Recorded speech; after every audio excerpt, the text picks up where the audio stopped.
안녕하세요, 여러분. 지난 시간까지는 1단원, 2단원 수업을 마무리한 후에 각 단원별 개념 정리를 통해 지금까지 배운 내용들을 다시 한번 복습해 보는 시간을 가졌습니다. 오늘은 새로운 3단원 문자와 식을 배우게 될 텐데 그 중에서 첫 번째 소단원인 문자를 사용한 식에 대해 함께 공부해 보도록 하겠습니다. 이번 차시는 다양한 상황을 문자를 사용하여 식으로 나타낼 수 있는지가 평가 기준이 되겠습니다. 자, 그럼 학습지를 보겠습니다. 한 개 500원짜리 사탕이 있습니다. 한 개를 사면 500원 곱하기 1, 두 개를 사면 500원 곱하기 2, 세 개를 사면 500원 곱하기 3이 되겠죠? 그럼 그 사탕을 X개를 사면 얼마가 될까요? 위에 규칙대로 곱셈으로 표현을 한다면 500 곱하기 X가 X개를 샀을 때 사탕 가격이 되겠죠? 자, 그럼 질문을 좀 더 업그레이드 해 보겠습니다. 오른쪽에 주어진 질문을 식으로 표현하는 문제인데요. 500원짜리 동전 X개와 100원짜리 동전 1개를 합한 금액을 식으로 어떻게 표현할 수 있을까요? 앞서 500원짜리 사탕 1개를 500 곱하기 1, 500원짜리 사탕 2개를 500 곱하기 2, 500원짜리 사탕을 X개 사는 경우에는 500 곱하기 X라고 하였습니다. 이렇게 표현한 것처럼 500원짜리 동전이 X개 있으니 이 값은 500 곱하기 X로 표현할 수 있고 여기에 100원짜리 동전 하나를 합한 금액을 물었으니 500 곱하기 X 더하기 100 이렇게 이 문자로 표현할 수 있겠죠. 이처럼 문자를 사용하면 구체적인 값이 주어지지 않은 수량 사이의 관계를 간단하게 나타낼 수 있습니다. 문자를 사용해서 식으로 표현할 때 식을 좀 더 간략하게 표현하기 위해서 수학에서는 몇 가지 약속을 하는데요. 바로 곱셈과 나눗셈 기호의 생략입니다. 크게 4가지 약속을 지금부터 함께 살펴보도록 하겠습니다. 첫 번째 약속. 첫 번째는 수와 문자의 곱에서는 곱셈 기호를 생략하기로 약속을 합니다.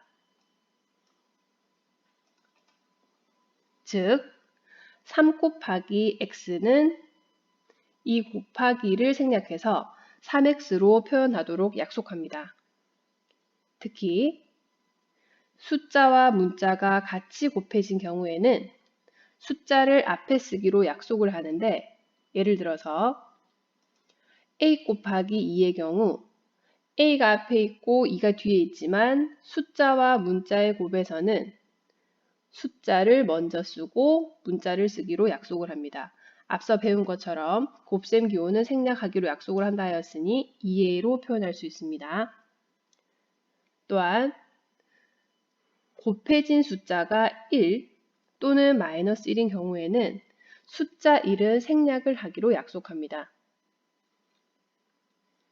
예를 들어서 1 곱하기 a는 원래는 곱셈만 생략해서 1a라고 표현할 수 있는데 여기에서 곱해진 숫자 1은 곱하든 곱하지 않든 그 결과가 같기 때문에 1을 생략하여서 a라고 표현해서 쓸 수가 있고요.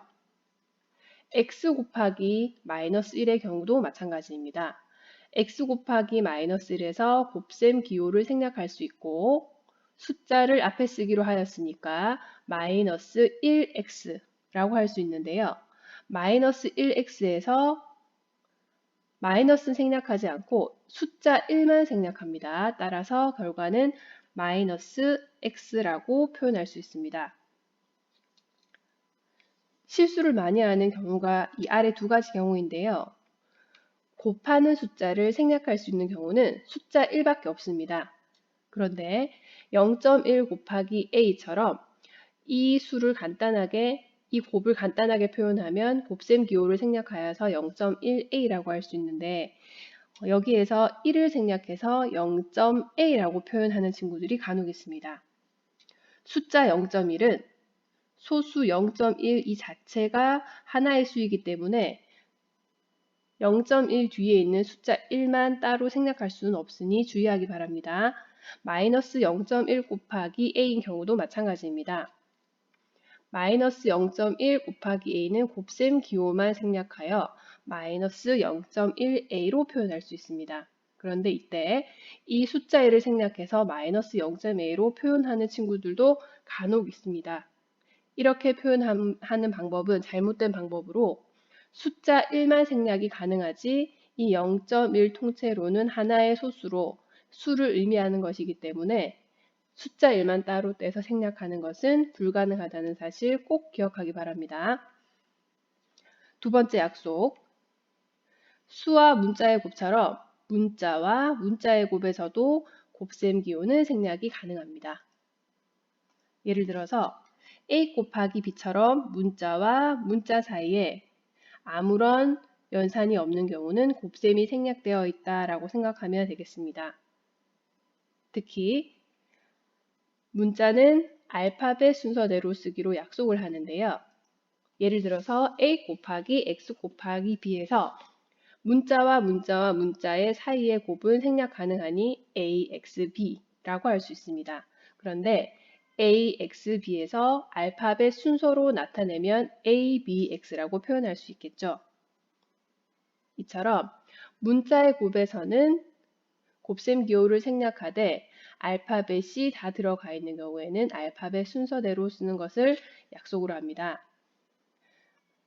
또한 같은 문자의 곱에서는 그 같은 문자의 곱을 앞서 배운 거듭 제곱의 꼴로 나타내기로 약속합니다. a 곱하기 b 곱하기 a 곱하기 a에서 곱하기를 나열해서 나타내는 것보다 곱셈 기호를 생략하고 거듭 제곱으로 나타내는 것이 훨씬 더 간략하게 표현이 되기 때문에 곱셈 기호를 우선 생략하면 a, b, a, a가 됩니다. 그런데 이 a는 3개가 존재하기 때문에 a 세제곱이라고 표현할 수 있고 앞서 알파벳 순서대로 쓰기로 약속을 하였기 때문에 a 세제곱의 b라고 나타낼 수 있습니다. 자, 그럼 첫 번째, 두 번째에서 수와 문자의 곱, 문자와 문자의 곱에서는 곱셈 기호를 생략해서 나타낼 수 있다고 하였는데 그럼 숫자와 숫자의 곱은 곱셈이 생략이 가능할까요? 네, 숫자와 숫자의 곱은 2 곱하기 3 이처럼 숫자와 숫자 사이에 곱셈을 생략할 수 있는지를 묻는 질문이었는데요. 2 곱하기 3처럼 이 곱셈 기호를 생략해서 나타낸다면 2, 3, 23처럼 돼버리겠죠.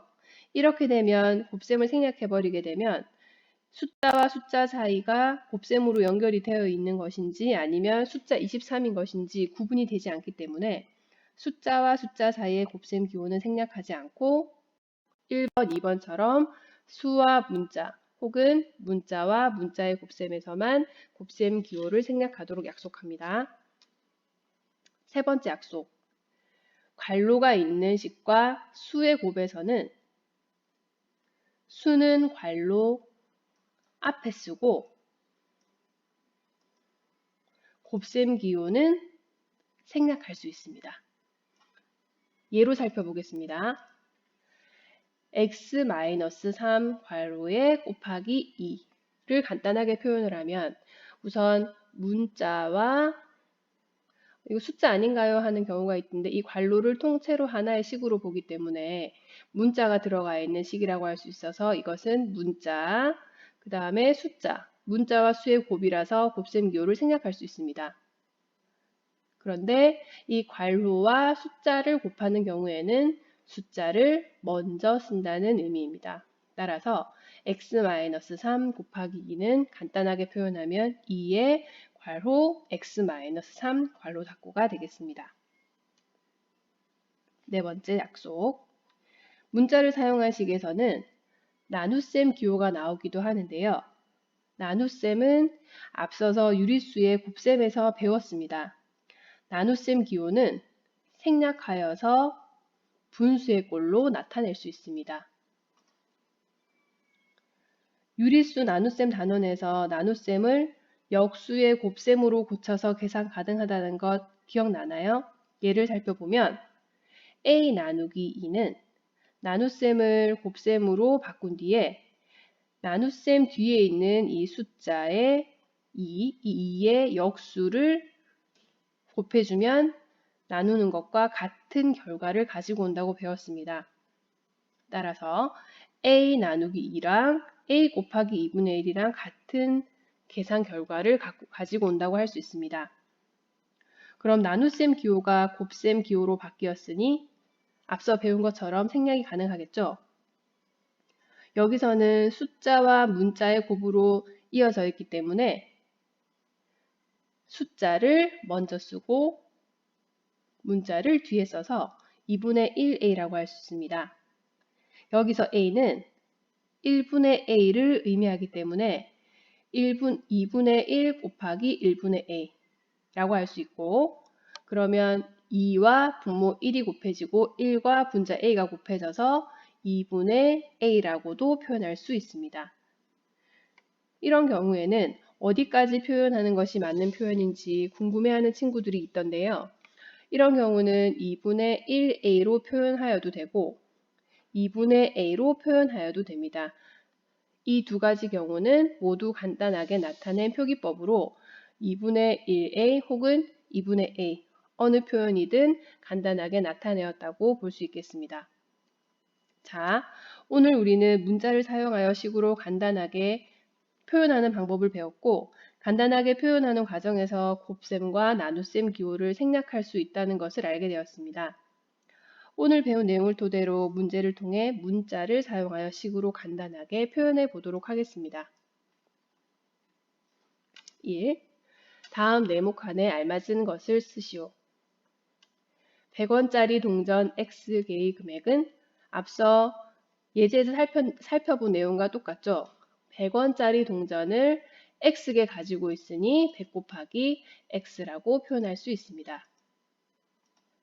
2번. 한 권에 X1인 공책 5권과 그러면 X1인 공책이 5권 있으니 우선 X 곱하기 5를 하면 공책 금액이 나오겠죠. 그 다음 500원짜리 지우개 하나를 더 샀다고 하였으니까 공책 X 곱하기 5 더하기 지우개 가격 500원까지 해주면 전체 금액이 되겠습니다. 세 번째, 한 개의 X1인 아이스크림 6개를 사고 5,000원을 냈을 때 거스름돈은 먼저 X1 하는 아이스크림을 6개 산 가격은 6 곱하기 X1인데 거스름돈은 처음 가지고 있던 돈 5,000원에서 아이스크림을 산 가격을 뺀 나머지 금액을 말하는 것이므로 처음에 가지고 있었던 5,000원에서 한 개 X1인 아이스크림 6개를 산 6 곱하기 X 이 금액을 빼준 값이 거스름돈이 되겠습니다. 4번 100km의 거리를 가는데 걸린 시간이 X시간일 때 속력을 구하시오 하는 문제입니다. 아마 초등학교 때 속력은 시간분의 거리라는 것을 배웠을 텐데 앞으로도 아주 많이 쓰이는 공식이므로 잘 기억해 두기 바랍니다. 여기 마지막 질문이 속력을 질문하는 마지막 질문이 시간분의 거리 이 값을 찾아서 시간에는 시간 값을 넣고 거리에는 거리 값을 넣어주면 되겠습니다.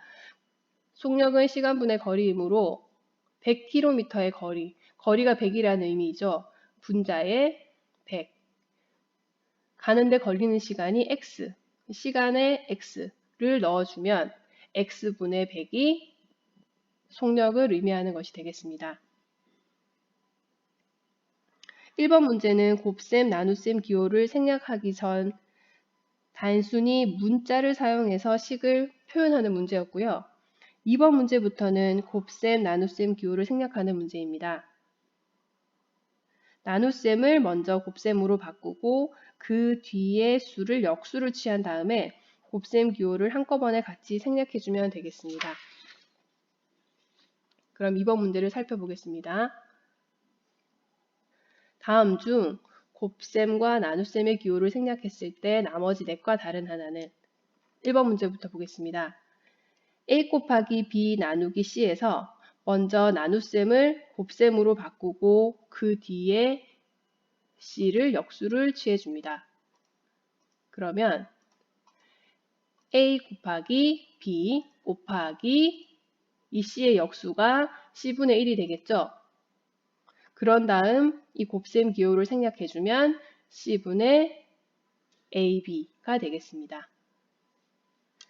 2번 문제도 똑같이 나눗셈을 곱셈으로 먼저 바꾼 후에 역수를 취해주면 되는데 괄호 안에부터 먼저 해주면 B 나눗셈 대신에 곱하기 이 나눗셈 뒤에 있는 C를 역수를 취해주면 C분의 1이 되겠습니다. A 나누기 앞에 있는 것은 그대로 일단 써주고 다시 계산을 해보면 A 나누기 괄호 안의 값은 C분의 B가 되겠습니다.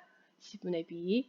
그래서 다시 나눗셈을 곱셈으로 바꾸고 A 곱하기 뒤의 값을 역수를 취해주면 B분의 C. 따라서 곱셈 기호를 생략해주면 분모에는 B만 있고 분자에는 두 수를 곱해주면 되니까 두 문자를 곱해주면 되니까 B분의 AC가 되겠습니다. 1번과 2번의 결과가 다른 것을 보니 3번 하나만 더 계산해보면 정답은 찾을 수 있겠네요. 3번 함께 보겠습니다. A 곱하기 B분의 1 나누기 C분의 1. 여기에서 괄호 안의 값부터 먼저 계산을 해보면 A 곱하기 괄호 열고 B분의 1 나눗셈 대신에 곱하기로 바꾸고 C분의 1 자리를 역수를 해주면 1분의 C. 1분의 C는 C와 같죠? 다 곱셈으로 바뀌었으니 곱셈 기호를 생략해주면 분모에는 B만 있으니 B분의 AC가 되겠습니다. 1AC는 1이 생략 가능하니 AC라고 할 수 있겠죠? 3번 결과는 B분의 AC. 그렇다면 1번은 C분의 AB, 2번은 B분의 AC, 3번은 B분의 AC. 1번, 2번, 3번만 보았을 때 서로 다른 하나는 1번이 되겠죠? 따라서 나머지 넷과 다른 하나를 고르는 문제에서 정답은 1번이라고 할 수 있습니다. 2번, 3번의 답이 같고 1번의 답이 다르니 정답은 1번이라고 할 수 있겠죠. 남은 3번, 4번을 위와 같은 방법으로 계산을 하면 그 결과가 똑같이 B분의 AC가 나오는지는 여러분들이 직접 차근차근 계산해서 확인해 보기 바랍니다. 마지막으로 생각열기 문제입니다. 생각열기 문제는 조금 어려워서 선생님이 풀이를 미리 써두었는데요. 100의 자리 숫자가 A, 10의 자리 숫자가 B, 1의 자리 숫자가 4인 세 자리 자연수를 2로 나누었을 때 몫을 AB에 관한 식으로 나타내어라. 글만 읽었을 때는 좀 어려워 보이죠? 선생님과 차근차근 함께 살펴보도록 하겠습니다. 여러분 초등학교 때 나눗셈을 배우면서 몫에 대해 함께 배웠었는데요. 몫은 피제수를 제수로 나누어 얻는 수로 예를 들어서 6을 3으로 나누면 6 나누기 3을 했을 때 나오는 그 값인 2가 몫이었습니다. 몫이 무엇인지 이해가 되었다면 문제를 풀기 전 이해를 돕기 위해 숫자로 먼저 간단한 예를 들어보도록 하겠습니다. 숫자 123은 100의 자리가 1, 10의 자리가 2, 1의 자리가 3입니다. 이 말은 100의 자리의 숫자 1은 1을 의미하는 것이 아니라 1의 그 자릿수인 100을 곱한 100을 의미하는 것입니다. 10의 자리 숫자 2도 마찬가지인데요. 숫자 2의 그 자릿수인 10을 곱해서 20이 이 숫자 2를 의미하는 것입니다. 1의 자리 숫자 3은 3의 그 자릿수인 1, 1을 곱한 3을 의미하는데 1은 곱해도 그대로이므로 1의 자리 숫자는 자기 자신을 그대로 가지고 오면 되겠습니다. 따라서 123은 각각의 숫자에 그 자릿수를 곱한 다음 다 더해주면 123이 되는 것을 알 수 있습니다. 금방 설명한 내용을 식으로 간단히 풀어서 나타내보면 123은 100의 자리 100 곱하기 1, 10의 자리 10 곱하기 2, 1의 자리 1 곱하기 3을 한 후에 다 더해주면 123이다 라고 할 수 있습니다. 자, 그럼 본격적으로 다시 문제를 보겠습니다. 100의 자리 숫자가 A, 10의 자리 숫자가 B, 1의 자리 숫자가 4인 세 자리의 자연수는 A, B, 4라고 할 수 있습니다. 이때 A, B, 4를 이 예처럼 나타내면 A는 100의 자리, B가 10의 자리, 1의 자리가 4라고 하였기 때문에 각 숫자의 그 자릿수를 곱한 후에 더하기로 나타내면 처음에 주어진 그 수를 표현할 수 있는 간단하게 표현한 방법이 이 내용입니다. 그런데 주어진 이 수를 자연수 2로 나누라고 하였으니 이 전체 수를 괄호해서 나누기 2를 하라는 말이고 100 곱하기 A 더하기 10 곱하기 B 더하기 1 곱하기 4 나누기 2 이 식을 정리한 값이 결국 2로 나눈 몫이라고 할 수 있습니다. 따라서 세운식을 최대한 간단하게 정리해보면 먼저 문자와 숫자 사이의 곱셈은 생략할 수 있다고 하였기 때문에 이 곱셈을 생략하면 100A, 이 곱셈을 생략하면 10B, 이 곱셈을 생략하면 숫자와 문자와 문자 사이의 곱셈은 생략이 불가능하다고 하였죠. 그냥 곱하면 됩니다. 1 곱하기 4를 하면 4. 그래서 이 앞의 식을 간단히 정리하면 100A 더하기 10B 더하기 4라고 할 수 있습니다. 이 전체 수를 세 자릿수를 2로 나누라고 하였기 때문에 나누기 2라고 쓸 수 있고 이 식을 최대한 간단히 정리한 그 값이 몫이 되기 때문에 정리를 하기 위해서 나눗셈을 곱셈으로 바꾸고 나눗셈 뒤에 있는 숫자를 역수를 취해줍니다. 그 다음 앞서 배웠던 분배 법칙을 사용하여서 2분의 1을 이렇게 분배해서 곱해주면 50A 더하기 5B 더하기 2로 정리되고 이 값이 몫이 되겠습니다. 자, 여러분 오늘 3단원 문자와식 중에서도 첫 번째 소단원인 문자를 사용한 식에 대해 공부해 보았습니다. 오늘 배운 내용은 교과서 75쪽에서 77쪽에 해당되므로 교과서를 통해 다시 한번 복습해 보기 바랍니다. 이상으로 마치겠습니다.